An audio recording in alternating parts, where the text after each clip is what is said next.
ची मीटिंग होती। त्या बैठकीचे महामहिम राज्यपाल आदरणीय नानासाहेब आपले हरिभाऊ बागडे नाना यांच्या शुभ हस्ते उद्घाटन झालं। अपारंपरिक ऊर्जा मंत्री अतुल साहेब होते। त्या बैठकीमध्ये प्रामुख्याने पेन्शनचा प्रश्न, खाजगीकरणचा प्रश्न, 40% वॅकन्सीचा प्रश्न, बोनस नाही मिळाला मागच्या वर्षी, यावर्षी चालू वर्षी बोनस नाही मिळाला, या सर्व विषयावर उहापोह करण्यात आला। माननीय राज्यपाल महोदय यांनी माननीय मुख्यमंत्री महोदयांना पत्र पाठवून बैठकीचं आयोजन करण्याचं सांगितलं।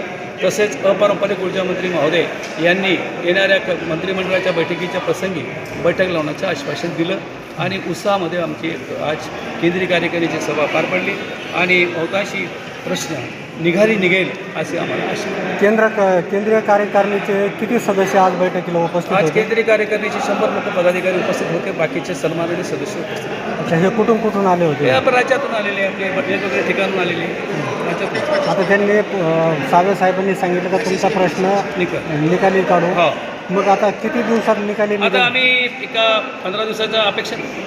काय कोणते प्रश्न होते? प्रश्न पेन्शनचा प्रश्न आहे, स्वतंत्र विद्यार्थ्यांचा प्रश्न आहे, अनामली कमिटीचा प्रश्न आहे, आज मराठवाड्यातील यंत्रचालकांचा जादा कामाचा मोबदला आहे, लाईन स्टाफला जो बर्डन आहे तो बर्डन आहे आणि लाईन स्टाफचं एक पद कमी करण्याचा आहे तो प्रश्न, अशा अनेक समस्या आहेत। हे निवेदनामध्ये आम्ही दिलेलं आहे। महानिर्मिती, महावितरण, महापारेषण हे तिन्ही कंपन्याचे प्रश्न एकत्रित करून दिलेले आहे आणि आशा आहे की आम्हाला 1800 कोटीची आम्ही महसूल वसुली करून दिलेली आहे।